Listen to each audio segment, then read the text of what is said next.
one is to verify ISR execution time. To do that, we press 4 start button at once. Okay, after one, we will press stop button at once. So, operating at our system core frequency of 60 MHz, we can calculate verification formula. 698 cycle divide with 60 MHz, we get 43.625 milliseconds.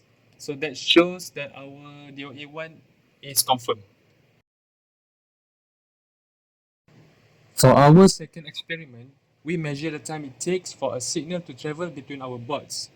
To avoid software delays, we do not use communication protocols. Instead, we connect the boards directly with hardware wires.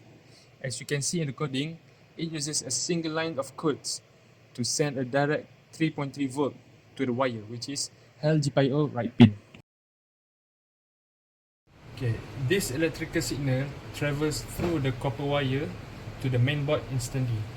There is zero wire delay. For our third slide, we look at the theoretical 20 kHz stress test. To keep our data safe, we split our software into two priority layers, as shown in this here. Okay, our critical field inventory task is set to higher priority, while our MQTT network task is set to a lower priority. Okay, next, to justify why our architecture works, let's look at the math.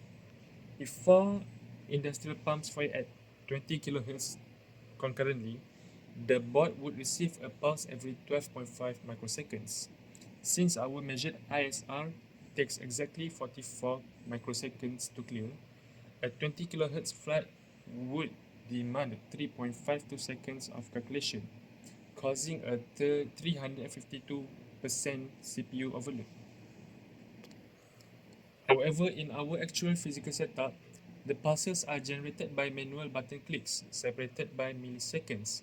Assuming we generate roughly 10 pulses per second, this drops the workload down to just 444 microseconds of processing times per second, which is far below the 1% threshold. This leaves 99.95% of our CPU cycles open for FreeRTOS. Okay. Our hardware interrupt takes 760 clock cycle, which is exactly 44.75 microseconds. To clear this, means if our continuous pumping speed scale up to a combined total of 22,346 Hz, our processor will hit 100% utilization phase. Second, for sudden high speed spike or overlapping signal, our software include a temporary safety queue that can buffer up to 500 pulses at a time.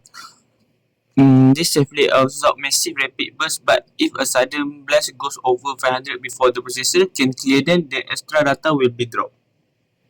Let's address our network limit because we stream data to the cloud using software bit banging instead of a dedicated hardware chip.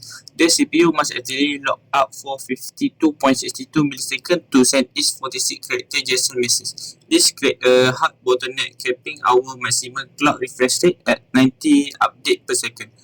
However, our fuel counting remains completely okay if a pump first arrives mid-transmission. FreeRTOS instantly pause the network thread to record the fuel counter first. This proves that while our cloud stream is bounded at 90 Hz, our local system will never drop a single liter of data.